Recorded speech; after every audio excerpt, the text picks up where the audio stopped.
Listen to the sound of the drummer, thumping to the beat of my heart. Hear that bass, he can't keep the pace, it's tearing my brain apart. Whoa, I never ever felt like this before, but all I can say is, mama, give me some more. Turning my heartbeat up, ooh-wee, turning my heartbeat up, it's getting harder. Turning my heartbeat up, ooh, ooh, ooh, turning my heartbeat up. I keep on telling you, you're turning my heartbeat up, baby. You're turning my heartbeat up, yeah, yeah, yeah. You're turning my heartbeat up, yeah, yeah, yeah. You're turning my heartbeat up. Everybody that came to Wigan came for one reason and one reason only, to hear the music and to dance. It was always the clubs in the north that were really throwing down. I sometimes feel like I've got a big magnet on me and it's pulling me onto the dance floor, you know. I can feel my heart start beating fast. The hair stand up on the back of my neck. I start to sweat, you know. It's just like a suit that's 20 years old, but it's good. When you pull it out, it's still going to be good because it was made that way. That's the way the music is. We're the core. Walking onto that vast dance floor and walking to the other end, there'll never be another place like it. We never really thought the night would come when it would finish.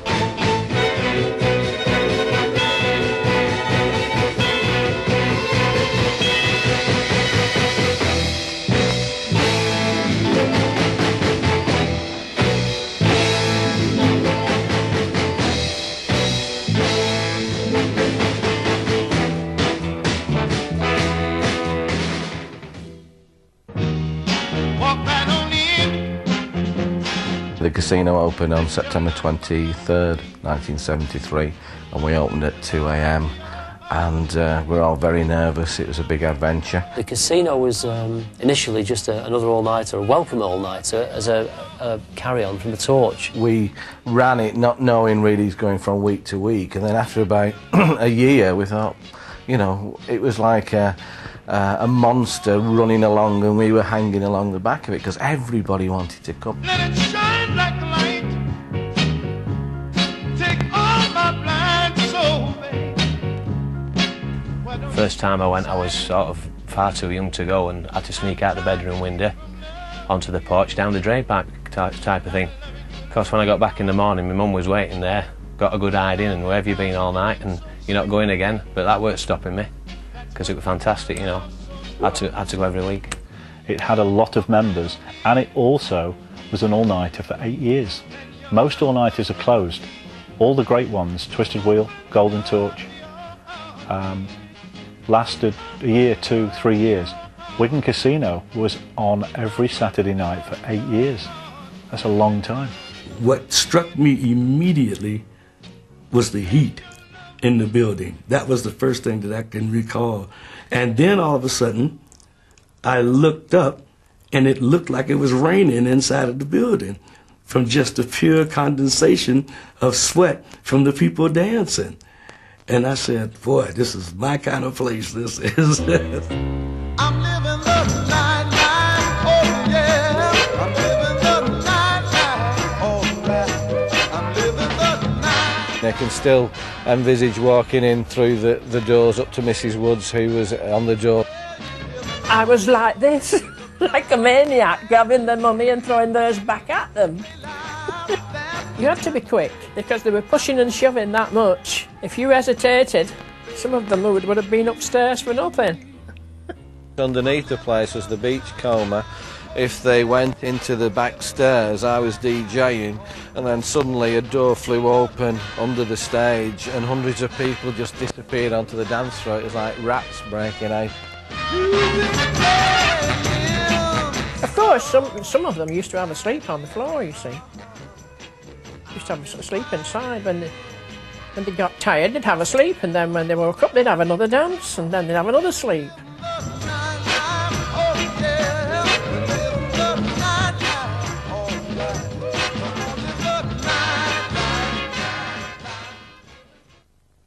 I once described Northern Soul as the sound of the Motown copyists.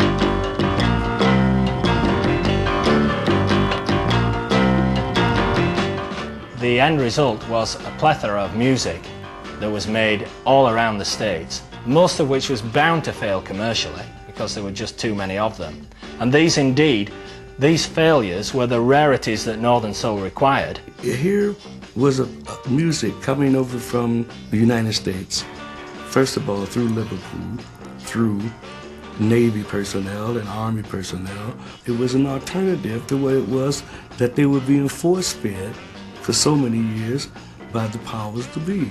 All of a sudden, here was a music that gave freedom of choice. I mean, these weren't just American records. These are obscure American records. You know, that's something we really got to get over with. These weren't just American hits of 6 years ago. These were records on the B-side of big flops. Local releases only on a minor label, maybe, you know, 1,000 copies pressed. The B-side, 8 years old, and the kids in Wigan knew every beat. It was all based on music that was kind of flanked at the time, I guess, and ignored. And it was brought to the fore just through people's, you know, passion of it. Every record's got a little story to it if you listen to it. It's not like sort of poppy where you just a load of noise, bang, bang, crash, wallop. It's a little story about somebody's experience. It's grabbed all of your emotions, and that's what Northern Soul's all about. Powerful. We were real. Where we came from was the truth. If there were problems, we would sing about them. I could die now. I want to cry now. Since you've been gone. Oh, baby, don't you leave my side. Don't you leave me so unsatisfied. Oh,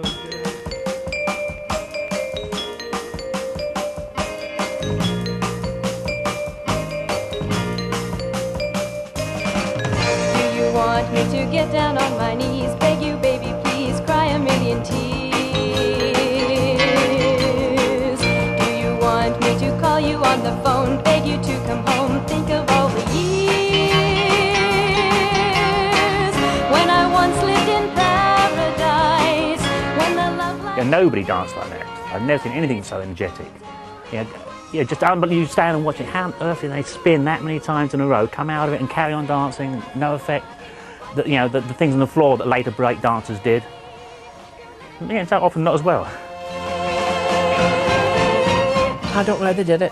I wish I could have done it. Wonderful dancers. One little guy I've had been friendly with for a number of years, Sandy Holt from Bolton, who's now the Thai European Thai boxing champion. He was an excellent dancer, and he still is. I would practice with a friend just in his, either at my mother and father's or his, in our parents' house, wearing out the carpet basically, practising some movements during the week, what we could do at the weekend. I'd dance 6-7 hours a night, and obviously I didn't want to get bored doing the same movements, so I'd try some different things out. I had 2 or 3 movements which I was sort of, I don't know if you can call it famous for, but I was recognised for. Was like the kicks, the high kicks, the splits, the front splits and the box splits, which is, I think, very few people could do, especially at that time. These are the shoes I actually won the 2 dance competitions with, and I had these throughout most of my dance career at Wigan Casino. And if you can just notice the little bits of added material, leather here on both sides, was where I actually used to do the splits, and that's where the shoe probably would have split otherwise. To me, dance has just been a great way of expressing yourself, and Thai boxing's been the same way.